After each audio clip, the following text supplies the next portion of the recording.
Earth had never been truly alone in the cosmos, but it took until 2157 for humanity to finally meet its galactic neighbors.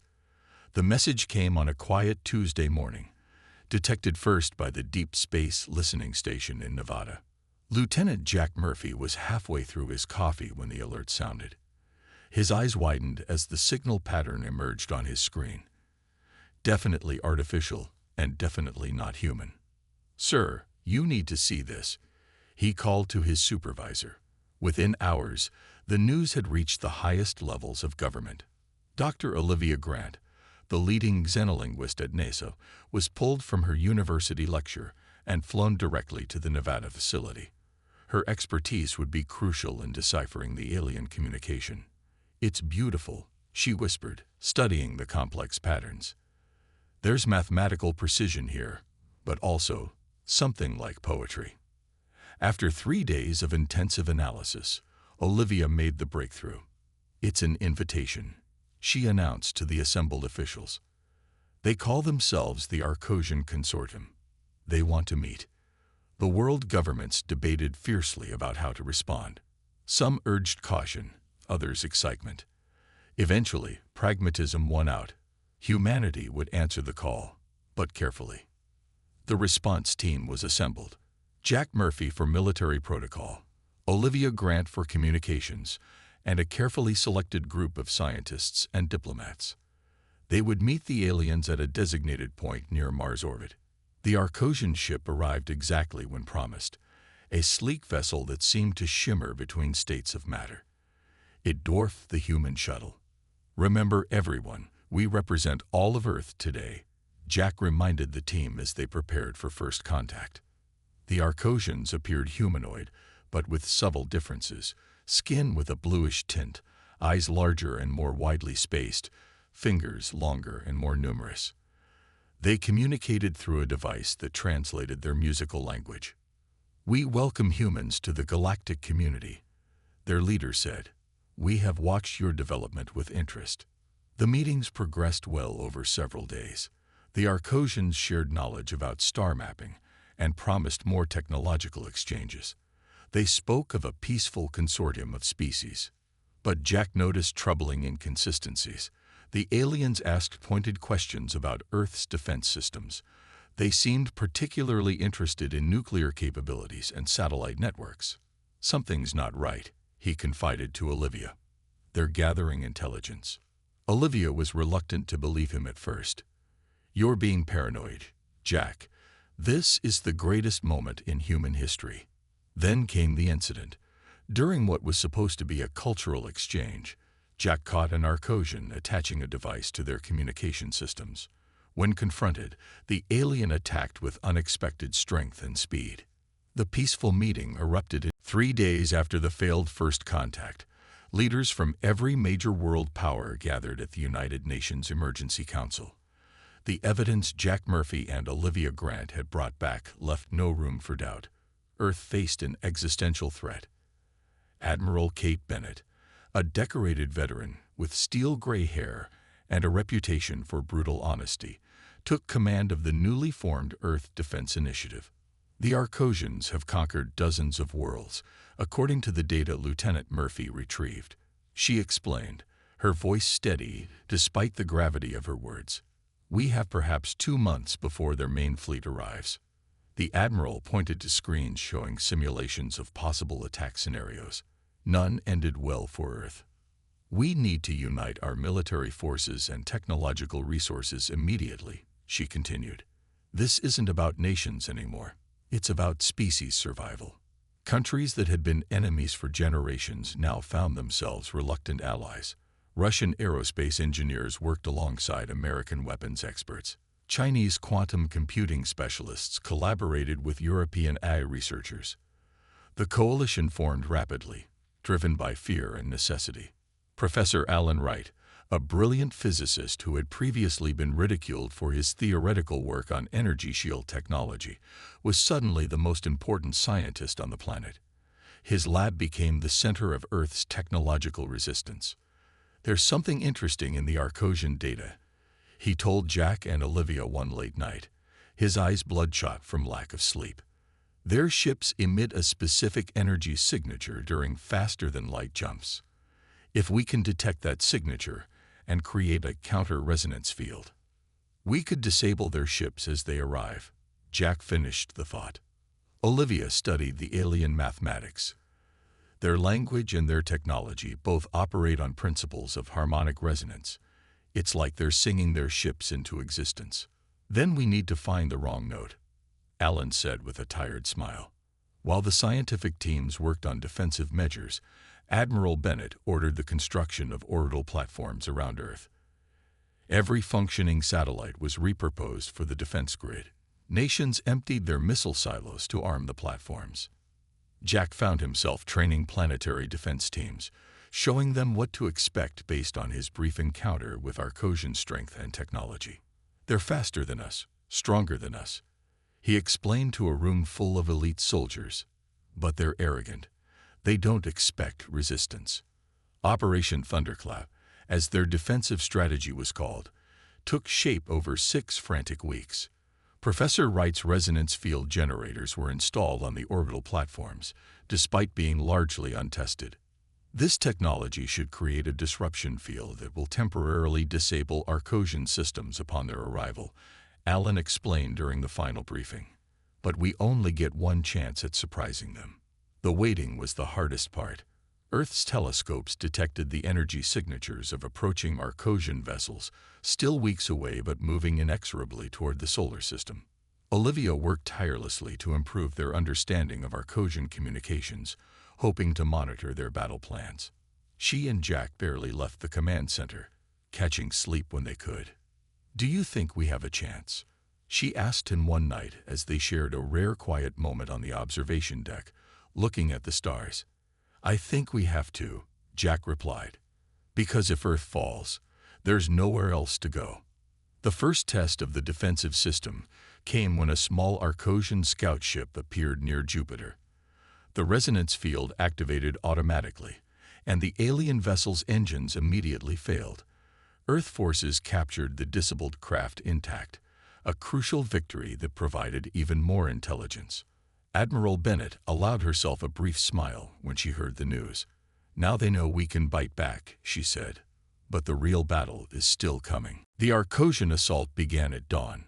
Earth's early warning systems detected the massive energy signatures as hundreds of alien vessels tore through space near Neptune's orbit. This was no scouting party. It was the full invasion force. Admiral Bennett stood calmly in the Global Defense Command Center as red alerts flashed across every screen. "Activate the resonance field," she ordered. "All orbital platforms to defensive positions." Around the planet, humanity held its collective breath. Schools, businesses, and public spaces had been converted to shelters. Everyone knew what was coming. The resonance field, Professor Wright's untested technology, was Earth's first and best hope. As the Arcosian fleet approached Mars, the field activated with a barely perceptible hum that resonated through Earth's defensive grid. The effect was immediate and dramatic. Nearly a third of the alien vessels suddenly lost power, drifting helplessly in space. The rest slowed significantly, their systems clearly struggling against the disruptive field. "It's working," Alan shouted, staring at the readings. "Their drive systems can't compensate." But the Arcosians weren't conquered easily. Their remaining ships adapted quickly, changing frequencies to minimize the resonance effect. The battle was only beginning.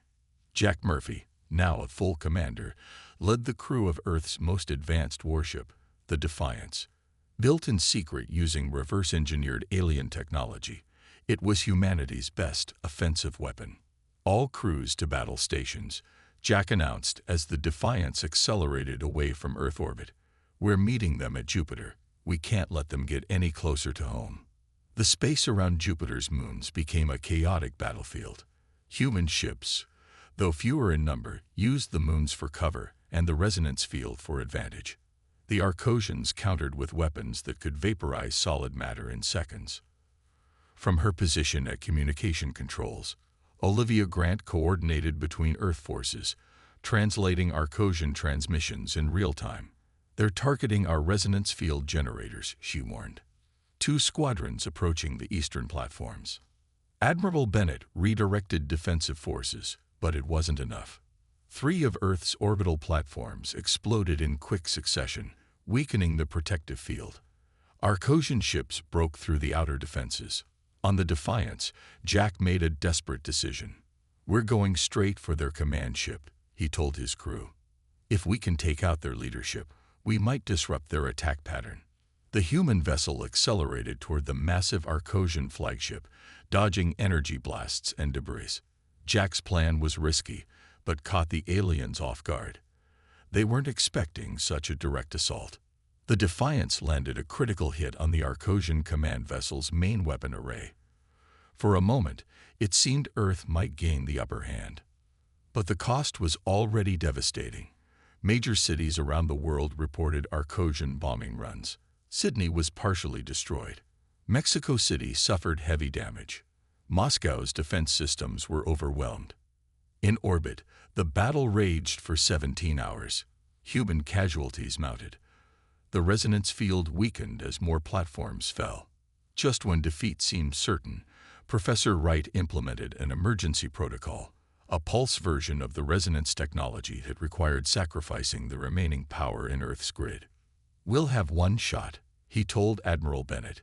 "If this doesn't work, we lose everything." Bennett gave the order without hesitation.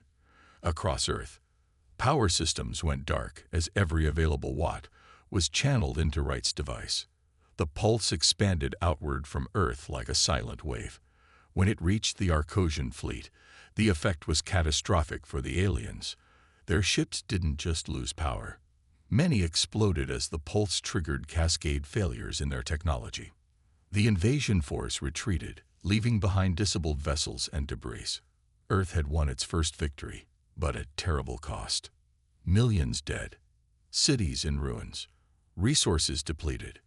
As Jack's damaged ship limped back to Earth, he looked at the scared planet below. "We survived," he said quietly, "but this is just the beginning." 6 months after the Arcosian assault, Earth remained in a state of rebuilding and rearming.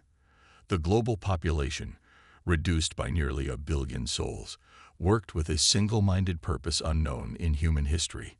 No longer were there meaningful divisions between nations. Survival demanded unity.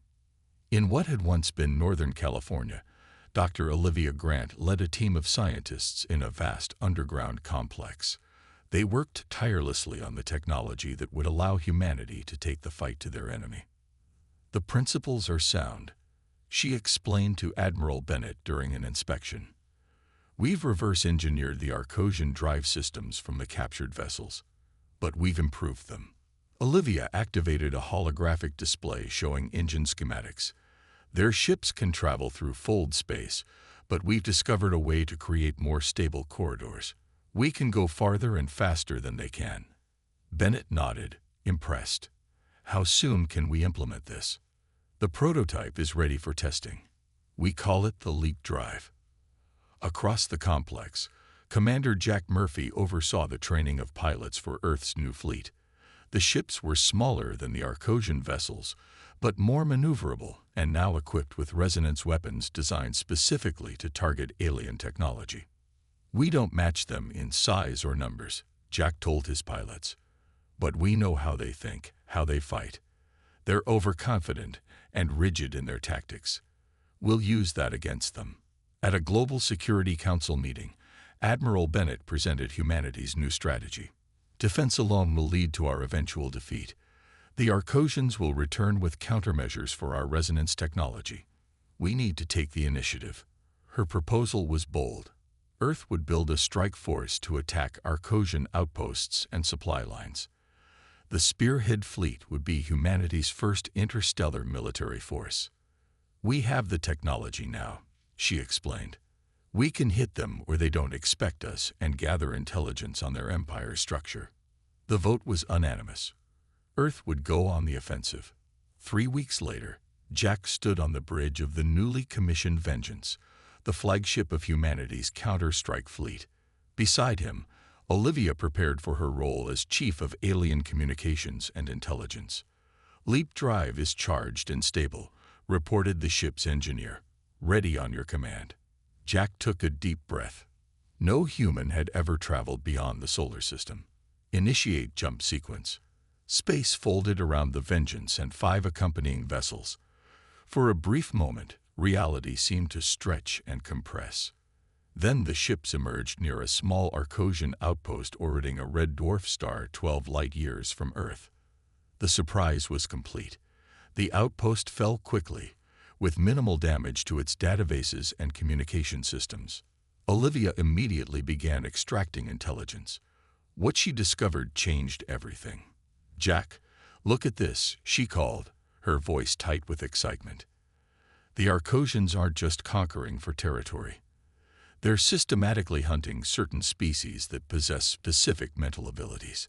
The data revealed dozens of subjugated worlds. Some species had been completely enslaved, others partially conquered. Many were technically advanced civilizations that might make powerful allies. "There's more," Olivia continued. "Several species are actively resisting Arcosian rule. This one," she pointed to a star system relatively close to Earth, "has been fighting them for nearly 50 years. Jack immediately understood the implications. We're not alone in this fight. Over the next 2 months, the Spearhead Fleet conducted a series of hit-and-run attacks on Arcosian facilities. Each raid provided more intelligence and resources. Earth's ships became more effective with every engagement. During the 4th mission, they received an unexpected transmission from a non-Arcosian source. The message was simple: enemies of our enemy. Meet us. We can help each other." Admiral Bennett, receiving the news from Earth, gave her approval for contact. "This is what we hoped for. We need allies if we're going to survive." Jack set course for the rendezvous coordinates, aware they were about to change the nature of the war. Humanity was no longer just fighting for Earth. They were joining a galactic resistance. The rendezvous point was a small asteroid field in neutral space, carefully chosen to hide ships from Arcosian detection. Jack ordered the Vengeance to approach cautiously, weapons ready but not actively targeting. "We're being scanned," Olivia reported. "Multiple frequencies, very detailed." A ship materialized from behind a large asteroid. Its design was unlike anything they had seen before. Organic curves with a metallic sheen that seemed to pulse with internal light. "This is Commander Jack Murphy of Earth," he transmitted. "We received your invitation." There was a moment of silence before a reply came. "We are the Centauri Collective. We have watched your resistance with interest. You fight well for newcomers." The alien vessel extended what appeared to be a docking tube. After a brief discussion, Jack led a small team aboard, with Olivia at his side to handle communications. The Centauri were bipedal, but with 4 arms and skin that shifted colors with their emotions. Their leader, a being named Zoral, greeted them with a gesture that involved touching his upper right hand to his forehead. "The Arcosians have terrorized this sector for centuries," Zoral explained as they sat in a circular chamber. "They harvest resources and enslave populations. Many have fallen. Few resist as effectively as you have." Olivia studied their hosts carefully. "You mentioned a collective. Are there other species in your alliance?" 3 major species and several minor ones. The Proxima were the first to join us after their homeworld fell. The Lyrans brought their stealth technology. Over the next several hours, Jack learned that the Centauri Alliance had been fighting a guerrilla war against the Arcosians for generations. They had superior stealth technology, but lacked Earth's resonance weapons. "A partnership would benefit us both," Zoral suggested. "Our knowledge of Arcosian territory with your attack capabilities." Jack transmitted everything back to Admiral Bennett, who quickly approved a formal alliance. Within days, human officers were stationed on Centauri ships, and Centauri technicians helped upgrade Earth's fleet. The cultural exchange proved equally valuable. Olivia discovered that many Centauri legends closely resembled human myths, tales of great floods, heroic journeys, and celestial beings who visited primitive worlds. "It suggests a common influence in our development," she told Jack late one night as they reviewed translation data. Perhaps another species seeded compatible life forms across this sector of the galaxy. Jack nodded, distracted. Working closely with Olivia these past months had changed something between them. Professional respect had deepened into something more personal, though neither had acknowledged it openly. Earth wasn't ready for this war, he said, changing the subject. But maybe we needed it. Look how quickly we've advanced, how we've united as a species. Olivia touched his hand briefly. Sometimes growth requires pressure, like carbon becoming diamond. Admiral Bennett arrived 2 weeks later aboard Earth's newest vessel, Unity. She formally established the Galactic Defense Council with representatives from each allied species. Our goal is not just survival, but liberation, she announced at the inaugural meeting. The Arcosians need to understand that free species will no longer submit to conquest. The combined fleet grew steadily as more resistance cells joined. Intelligence from Centauri scouts identified a major Arcosian supply depot that served as a staging area for their conquest of the sector. If we destroy it, we set back their operations by years, Zoril explained, displaying a holographic map. But it is heavily defended. No single species has had the strength to attack it directly. Jack studied the defenses, but together, with coordinated tactics using all our different technologies. Bennett nodded decisively. This will be our first major joint operation. Success here sends a message to both our enemies and potential allies. As the Allied fleet prepared for battle, Jack found Olivia in the observation deck, watching the stars. Nervous? He asked. Oddly, no. For the first time, I feel like we have a real chance. She turned to face him. Whatever happens tomorrow, I'm glad we're facing it together. Jack took her hand, no longer hesitant. Tomorrow they would strike at the heart of Arcosian power, but tonight, across differences of species and backgrounds, hope and connection flourished in the face of overwhelming odds. The battle for the Arcosian supply depot succeeded beyond expectations. The combined fleet devastated the facility with minimal losses, proving the effectiveness of their alliance. But victory came with unexpected consequences. During the attack, a Centauri scout ship discovered something hidden deep within the depot, a heavily guarded research facility. Jack led a small team to investigate before the Arcosians could destroy whatever they were protecting. There's some kind of artifact here, he reported as they breached the inner chamber. It's not Arcosian. Looks ancient. The object was a polished black sphere about 2 meters in diameter, covered in geometric patterns that seemed to shift when viewed from different angles.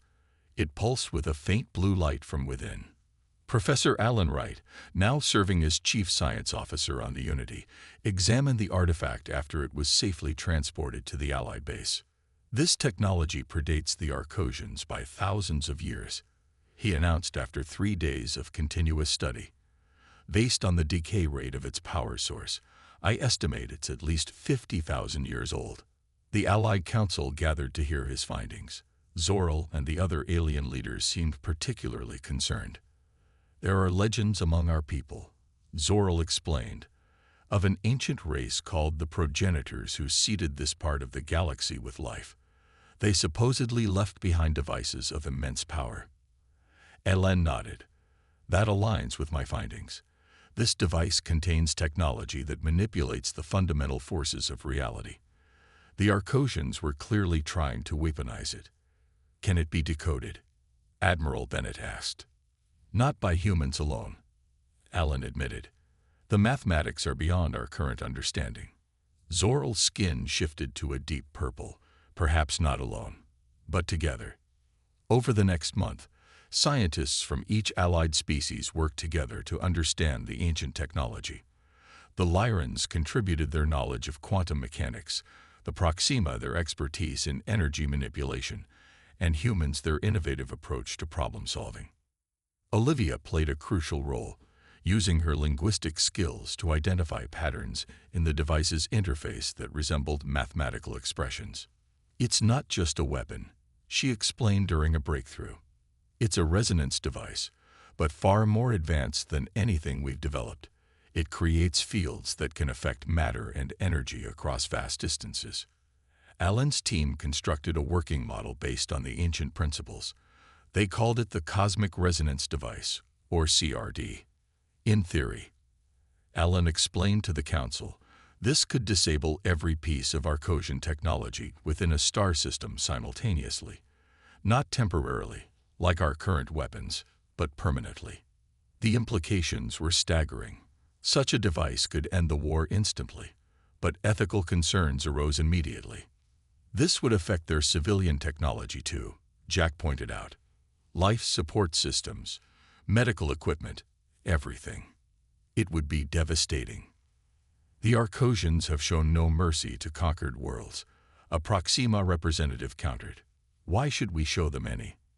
The debate raged for days. Some saw the CRD as their salvation, others as a moral line they should not cross. Admiral Bennett finally proposed a compromise. We develop the technology fully, but use it only as a demonstration. Target one uninhabited system, where the Arcosians have military installations. Show them what we can do, then offer peace terms. The Council approved the plan by a narrow margin. Construction of the full-scale CRD began immediately.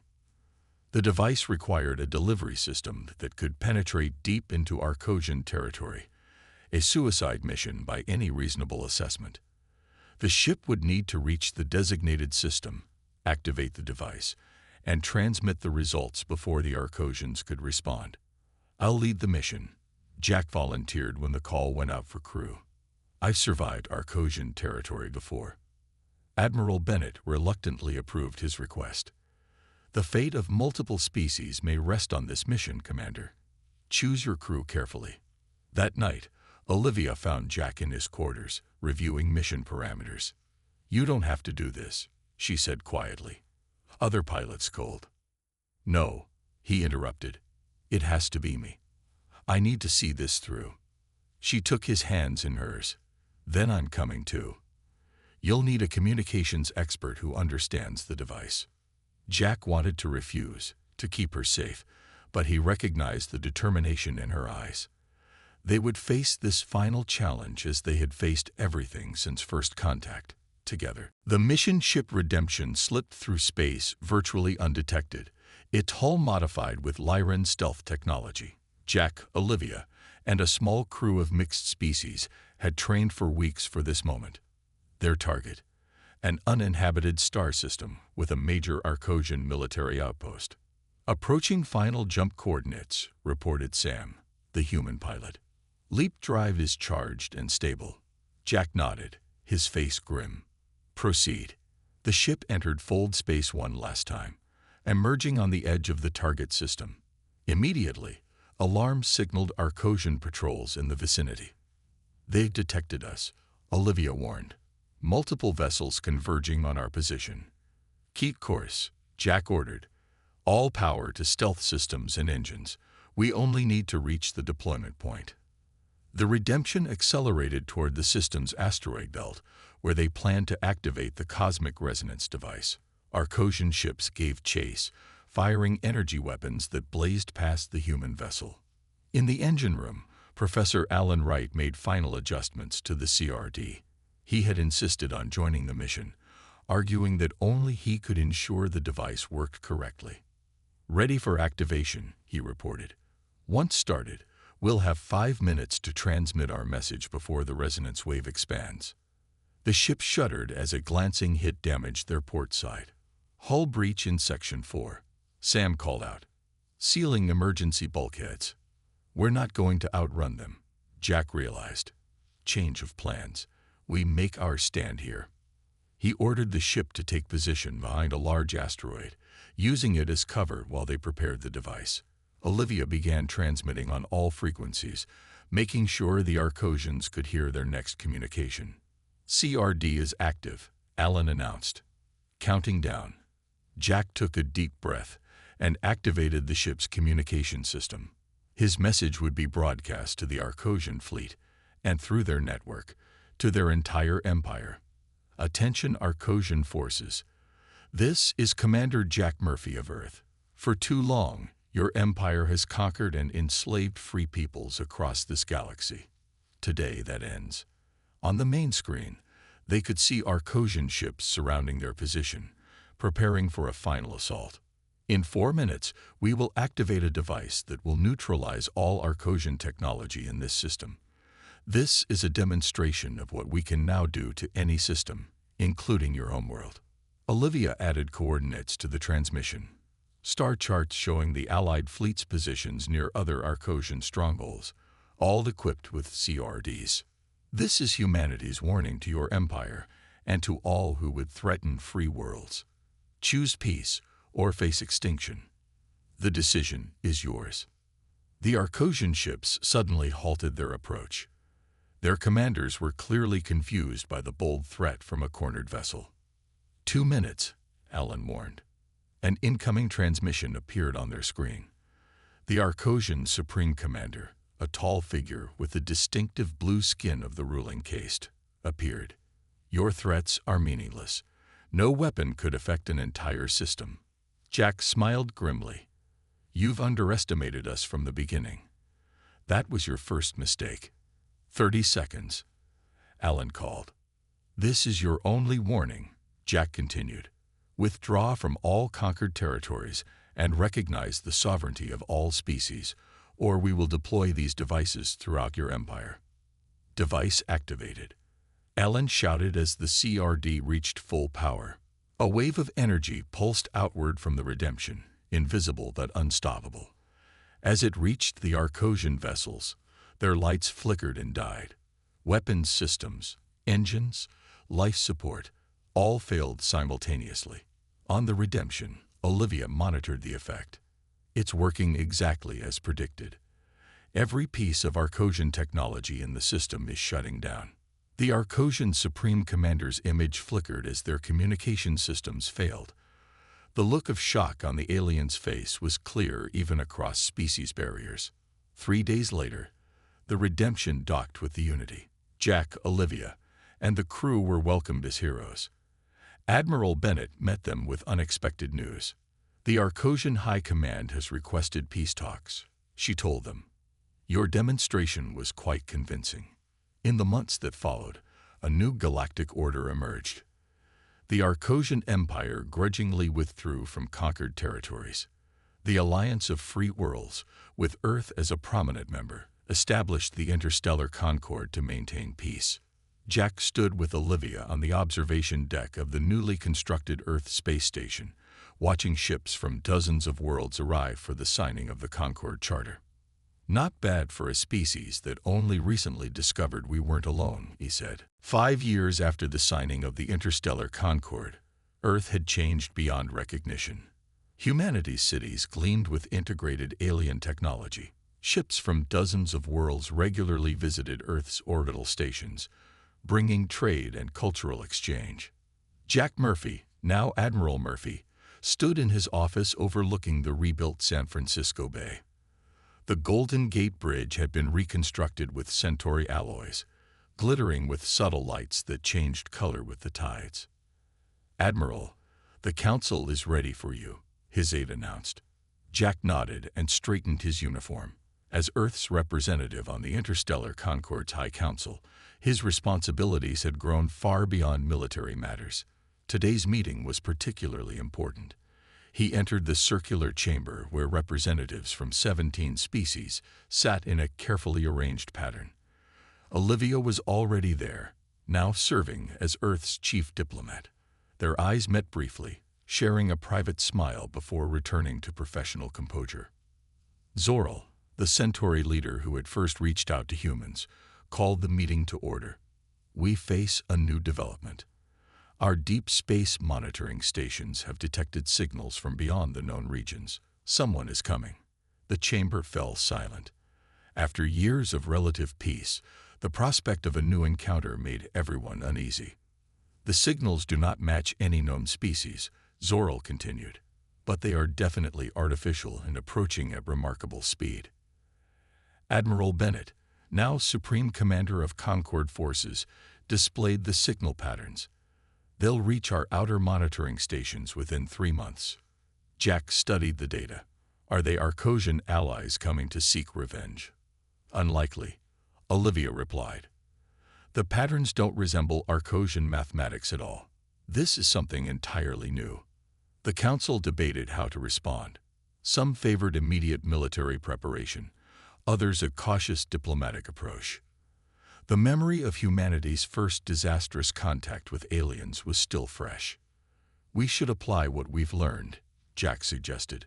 Prepare defenses but extend a peaceful greeting. Show strength and openness simultaneously. Professor Alan Wright, now elderly but still brilliant, added, we should also consider that they might be fleeing from something. Why travel to populated regions of space unless seeking help or refuge? The council ultimately approved Jack's balanced approach. Defensive fleets would be positioned strategically, but a diplomatic mission would make first contact. Jack volunteered to lead it personally. You've earned a desk job. Olivia teased him later. Why risk yourself on another first contact? Because we need to get it right this time, he replied. Our first contact led to war. This one might shape the next century of galactic politics. 3 weeks later, Jack stood on the bridge of the Harmony, the Concorde's most advanced diplomatic vessel. Olivia joined him as chief communications officer, their professional partnership having evolved into marriage 2 years earlier. Signal approaching faster than predicted, reported the sensor officer. They'll be in communication range within hours. Jack organized his team, including representatives from 5 Concorde species. They had prepared greeting messages in multiple formats, hoping something would be understood. Remember, he told them, we represent not just humanity but all free worlds of the Concorde. First impressions matter. The unknown ship appeared suddenly, emerging from what looked like a tear in space itself. It was unlike any vessel they had seen, constantly shifting form, as if testing different configurations. They're scanning us, Olivia reported. Very detailed but non-invasive. Jack took a deep breath. Send our greeting package. For several tense minutes, there was no response. Then their communication system activated without any input from Olivia's controls. A voice spoke in perfect English. We have observed your recent history with interest. Your resistance against conquest and your subsequent restraint in victory suggests a maturity rare among emerging species. The bridge crew looked at each other in surprise. We are the nomads, the voice continued. We have wandered this galaxy for millennia, watching civilizations rise and fall. The coalition you have built may be worthy of joining the greater community that exists beyond your current knowledge. Jack leaned forward. We welcome peaceful contact and knowledge exchange. Good, replied the voice. Because a greater threat approaches, one that makes the Arcosians appear primitive by comparison. Your united worlds will soon face their greatest test.